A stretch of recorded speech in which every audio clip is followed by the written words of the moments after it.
Okay, so we are here at Jamie DeMoney's house in Waukee, Iowa. We have our State Farm recommended match for Certainteed Weatherwood XT25. I believe that's the same shingle I used for a repair when we had to pull our ITEL, or not ITEL, but for the RLS. And you can see the color pattern doesn't match on this at all already, so it may be similar, but it's really up to you, Mr. Homeowner, if you're willing to accept this type of a mismatched repair or not. Again, you can see some of the shingle damage on that initial repair. Some of these shingles haven't sealed back down. Zoom out a little here. You can see these are just coming up. So these haven't sealed back down. These are creased. And that happened when we pulled the shingle. And you can see the material transfer here is very present. So when we do this repair right here, I'm assuming we're going to have some of the same issues. So what I'm going to do is just go ahead and put this down and get started. I don't have a cameraman today, so bear with me. All right, so we're going to unseal the shingles that are going to be needed to be manipulated. Then we will grab our nails out. From there, we will slide the new shingle in and use a roof snake to try to drive those nails home. I do have some experience with the roof snake. I don't necessarily enjoy using the tool. I feel like it bends the nails and fails to drive them flush, but we'll do what we can here. I've got a previously creased tab right here, so I'm just going to start in this area. So I'm going to mark this now, just so we know it was already creased before I started. I'm not going to try to say this was damaged during the repair. So I'm going to keep this bar flat to the roof. I'm not trying to lift up or drive into the shingle and damage the integrity of that shingle.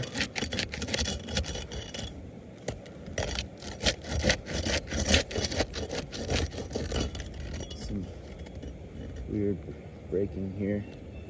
Not sure what that, if you can see this or not on the camera, but it's weird. Wasn't expecting that.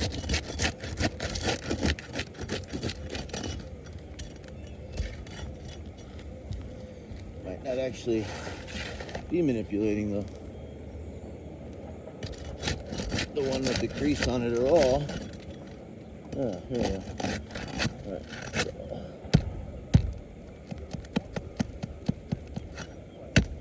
So I'll go over shingle condition, material transfer, and all those types of things once I get these nails out. That is present on the shingle right now. You can see material all over this nail. So the shingle is brittle. It is failing already.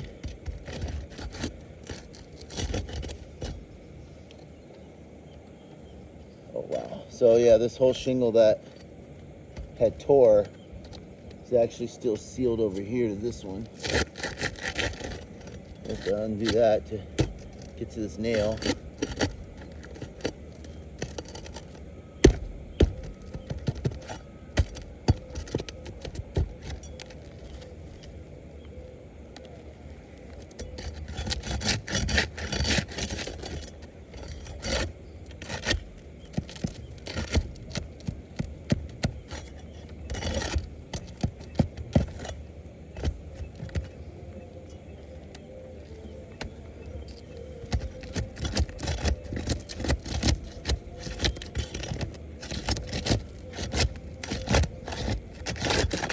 So important thing to note, the shingle that was already wind damaged is the same 3-tab that butts up against the box vent that my tool belt's propped up against. Looks just like this one.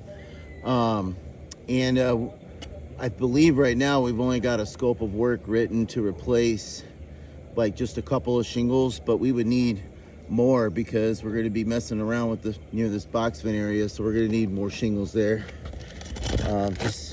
Just something to think about.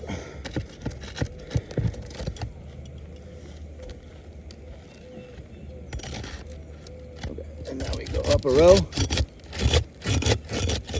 Oh man, the bar just chewed through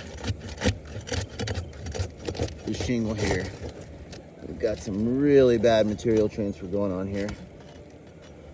I'll stop for a second just to show this. So, you know, this was our wind damage tab. This is not what we're replacing. We're taking this shingle out next to it, and I've had to unseal all these shingles. So here, these shingles have, this somehow tore and was still connected to this one. Right here, you can see that material transfer clearly. On this one, we got unsealed. You can see an abundance of material transfer here. So this shingle won't seal back down. It's gonna be the same with this one here. And then this one here. And so this what's happening is the shingles are failing and the seal is actually holding, and you end up with this material transfer that prevents these shingles from sealing back down later. As I was trying to unseal this one, the bar went through it. You can see this break here in that shingle, showing again how brittle it is. And then if I come over here, you can see this is still stuck. And if I hold it close, you'll hear it tear. So that is definitely damaging the shingle that is being manipulated.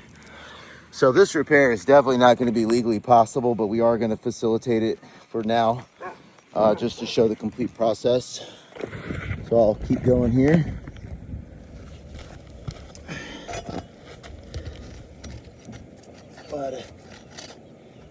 And so this shingle now is stuck to this one. It's also covering the nail head, more than likely. And that nail just pulled right through the shingle. So again, we're having some issues getting the nails out on this one. Gotta be a nail in here somewhere, I just can't see it. So there is a nail here under the material transfer, but I'm not gonna be able to see it or get it out without lifting.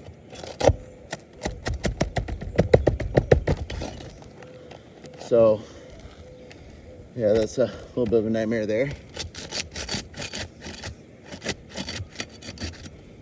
This shingle's starting to tear as well. So now we're running into the issue of, like, the shingles themselves are just not even coming unsealed. They're sealed together in a way that's preventing them from unsealing like they normally would. And we just tore through one here. We're seeing just an extreme amount of granule loss, material transfer on these shingles. I really don't think this is going to be a proper repair when we're done. I'm sure you can see that on camera already, but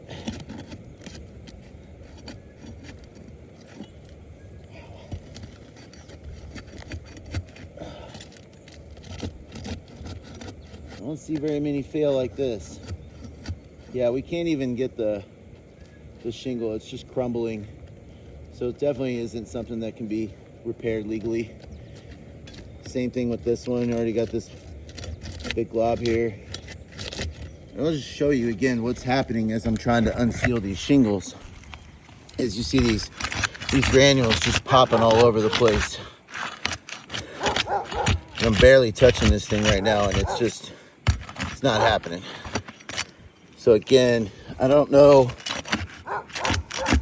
why it's sealed the way it is. It's been on this roof since the day the house was built, probably 20 years ago. So I would have assumed it would have failed, but that's pretty explicit failure in my book. So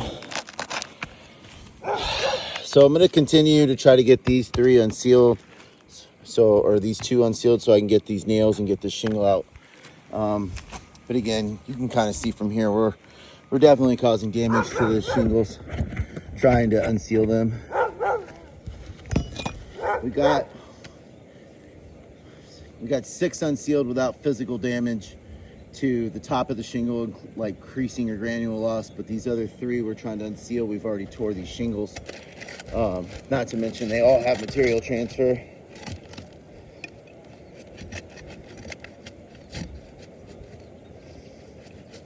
This doesn't want to happen here.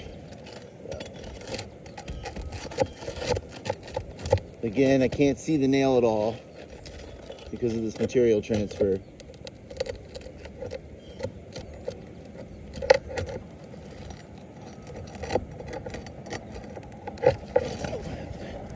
Come back for that. So, just gonna see if I can locate these nails. even though I can't see them physically.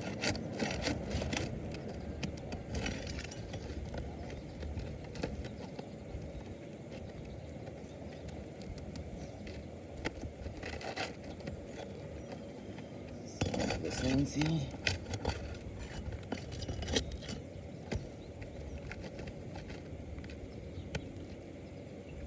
So yeah, the only thing holding the shingle on now are these nails that you cannot see because of the excessive material transfer from shingle to shingle. Let me see if I can pop them. This is definitely not how I wanted to do this. So that's how we're going to create as little damage as possible. So we'll come back up and look at the shingle condition again. We've got a lot of material transfer here. Where the nails were blowing out, you can see the holes here and here. So again, if this shingle looks like this, here's those nail blowouts. And then here's some huge chunks of material transfer. I mean, just huge. So if this shingle looks like this, then all of these other shingles are going to do the same thing. So, all right, now we are going to see if we can't get a shingle back in. Again, I didn't really showcase it again, but if you can see this shingle that we, just from unsealing that shingle from here, tore the one below, which you normally don't see either.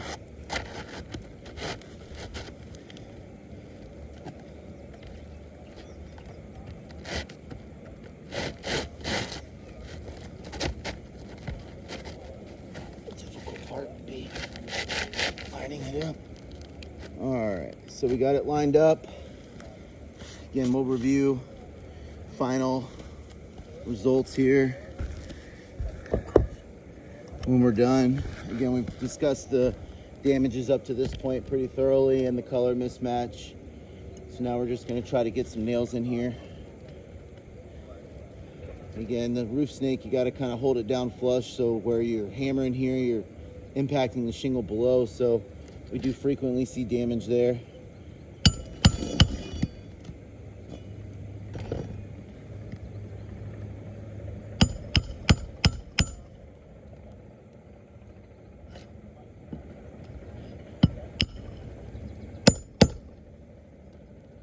Okay, so that one did go in. It was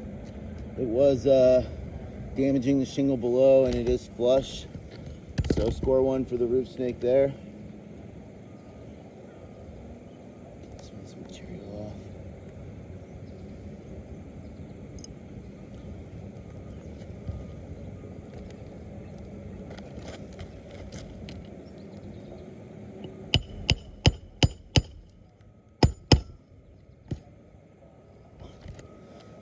I just bent that nail.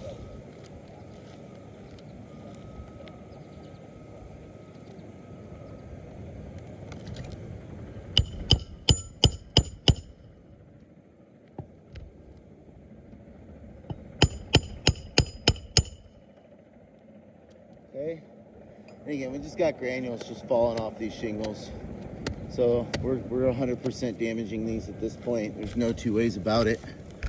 Got some fresh nails here.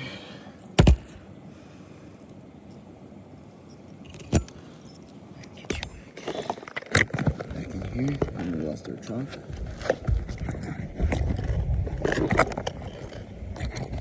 And sorry for the lack of cameraman here.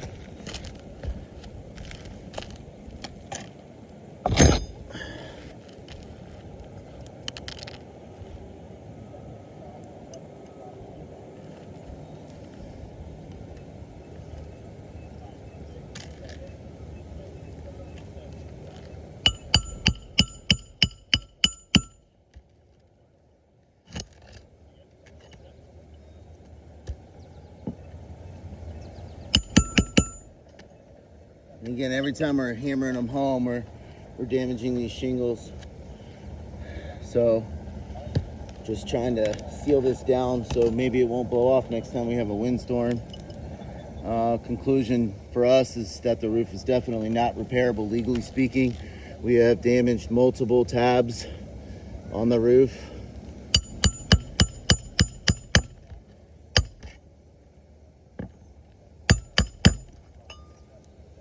And the Iowa betterment laws state that contractors cannot perform insurance-based repairs that cause more damage to the roof, legally speaking, as long as they're following a standard and normal construction practice, which we are. We're using a tool specifically made for 3 tabs to try to avoid extra creasing of the shingles. But for that, we sacrifice some of this damage to these other shingles. I'll show you in a second. Again, we can't even lift this one all the way up because of the material transfer present.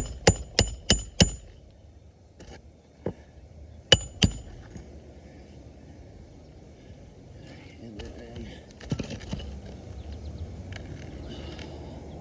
same thing here. Can't get the shingle to come up cleanly because it's still sealed.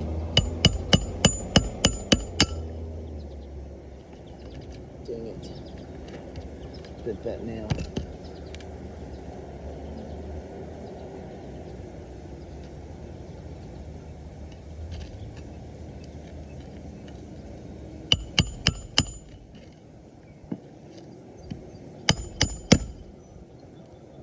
Okay, so we have completed the repair attempt.